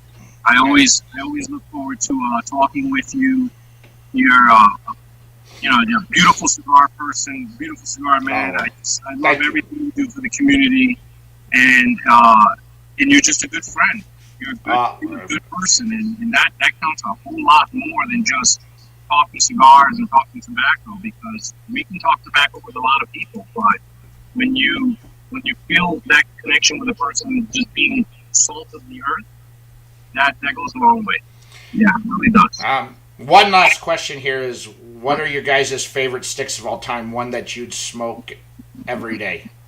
That's a tough one. I already know. Anything Padron. Doesn't matter what it is. Anything Padron. If I was on a desert island and I could only smoke one stick for the rest of my life, Padron. Doesn't matter. Doesn't matter which one it is. Anything. Coreline, 26, 6, doesn't matter. 64, Family Reserve, doesn't matter. Yeah, I was going to say the same thing. Padron Family Reserve number 44 is one of my favorites. Padron 80th anniversary, I believe, or 80th year is another one of my favorites. And anything from the 2000 to the 6000 line is... Yep, the Coreline stuff is... Coreline stuff is fantastic. Thank you, Eli. Not a question, but thanks for the live and love both of your channels. Oh, thank you, brother, for the love and the appreciation of the channels. I really thank you for that. Yes, and thank you so much. And if you guys are around on Thursday night, Kathy from Hennessy Cigar Company will be my guest. She'll be talking about the new Vitolas for their brand that they got coming out. And if you know me, you know I love Tim and Kathy. They're two of the nicest people in the community. Love those two, and I'm glad Kathy's going to be coming on. And tomorrow night on IG Live, Ryan and we are going to live review from Montenegro Cigars, the Batista. So I'll be tune in for that one tomorrow I'll night. be peeking in. Yep, definitely. Always peeking in on it. Great. Guys, thank you everybody who came and joined tonight and hung out with us. I appreciate it. Jose, my brother, thank you so much. Thank you, brother. Thank you, guys. Everybody, thank you.